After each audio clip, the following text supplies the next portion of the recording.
Jadi, di sini saya akan menjelaskan mengenai teori behaviorisme. Jadi, teori behaviorisme berdefinisikan mengedepankan perubahan perilaku peserta didik sebagai hasil proses pembelajaran. Jadi, yang dimaksud perubahan perilaku peserta didik ini diakibatkan oleh adanya adaptasi atau interaksi antara stimulus dan respon. Jadi, teori ini mengedepankan adanya perubahan perilaku yang lebih baik. Menurut tokoh Edward Littlejohn, belajar adalah proses interaksi antara stimulus dan respon. Stimulus adalah apa yang merangsang terjadinya kegiatan belajar serta pikiran, perasaan, atau hal-hal lain yang dapat ditangkap melalui alat indera atau suatu perubahan dari lingkungan eksternal yang menjadi tanda untuk mengaktifkan organisme untuk bereaksi atau berbuat. Sedangkan respon adalah dimunculkan oleh peserta didik ketika belajar yang dapat berupa pikiran, perasaan, gerakan atau tindakan akibat adanya rangsangan.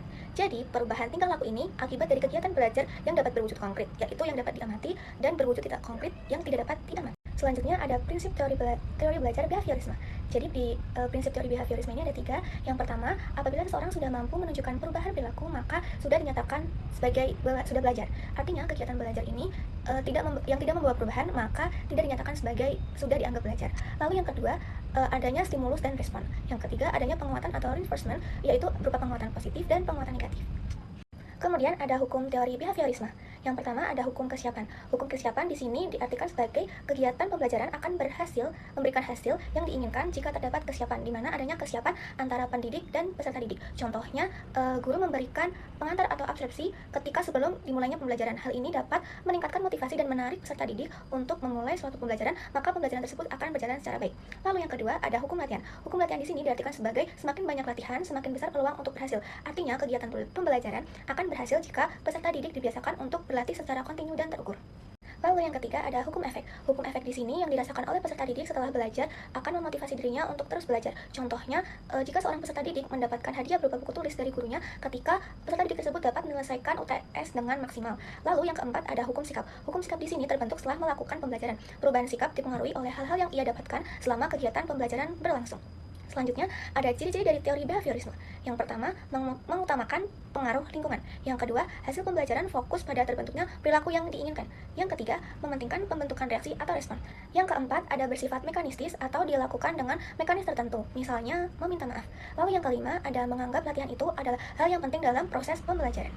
Lalu contoh dari teori behaviorisme, dulu di SMA saya ketika kita terlambat datang ke sekolahan, maka orang-orang atau para siswa yang terlambat tersebut akan dibariskan di depan gerbang sekolahan, lalu diberikan punishment berupa menyanyikan lagu Indonesia Raya dan diberikan kesempatan sebanyak 3 poin. Apabila sudah menggunakan 2 poin ini, nanti yang 1 poin ini akan dipanggil, poin ketiga akan dipanggil salah satu orang tuanya ke sekolahan, seperti itu. Lalu ada kelebihan dan kekurangan dari teori behaviorisme.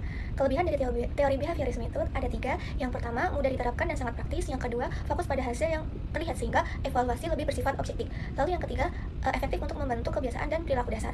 Selanjutnya ada kekurangan dari teori behaviorisme.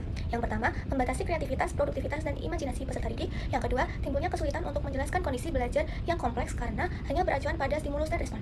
Yang ketiga, berpotensi menimbulkan hukuman verbal dan fisik seperti memberikan hukuman kepada peserta didik yang rame dan tidak memperhatikan guru saat guru menjelaskan materi di kelas, hukuman fisik berupa dicubit. Hukuman seperti itu akan menimbulkan akibat buruk pada perubahan perilaku peserta didik. Selanjutnya, saran dan strategi dari saya. Saran saya, penerapan teori behaviorisme ini pada dasarnya menekankan perubahan perilaku yang dibentuk melalui rangsangan, respon, atau penguatan. Jadi, agar pendekatan ini berjalan lebih efektif, maka seorang guru atau pendidik itu harus mengatur alur secara sistematis tetapi tetap fleksibel untuk disesuaikan dengan karakter peserta didik. Di sini, strategi menurut saya yang pertama, menetapkan aturan yang jelas dan konsisten. Contohnya, guru menetapkan aturan bagi setiap siswa yang mengumpulkan tugas tepat waktu akan mendapatkan nilai tambahan. Yang kedua, ada mengutamakan penguatan positif. Jadi, ketika seseorang guru atau pendidik memberikan pertanyaan kepada siswanya di kelas, lalu terdapat salah satu siswa yang berani menjawab, maka guru atau pendidik tersebut wajib memberikan pujian berupa apresiasi atas keberaniannya siswa tersebut sudah berani menjawab. Lalu yang ketiga ada menggunakan strategi shaping. Jadi strategi shaping di sini itu tidak semua perilaku bisa langsung muncul dengan sempurna. Maka dari itu penguatan sebaiknya diberikan kepada setiap kemajuan kecil yang berprogres pada peserta didik. Contohnya, siswa yang awalnya malu berbicara di depan kelas diberikan tugas untuk membaca 1 kalimat saja di depan kelas, dan hal tersebut dilakukan secara rutin dan kontinu secara terus-menerus. Yang terakhir, insight dari saya, teori behaviorisme ini akan bekerja secara maksimal, bukan hanya berfokus pada reward dan punishment, tetapi juga memperhatikan bagaimana cara siswa tersebut merasakan setiap perkembangan prosesnya. Jadi, reward yang terlalu dipaksakan akan membuat suasana belajar terlalu terasa mekanis. Tetapi sebaliknya, jika reward yang diberikan secara tepat sasaran, maka akan membangun rasa percaya diri dan dorongan untuk terus-menerus berkembang. Jadi, adanya keseimbangan antara penguatan dan kedisiplinan serta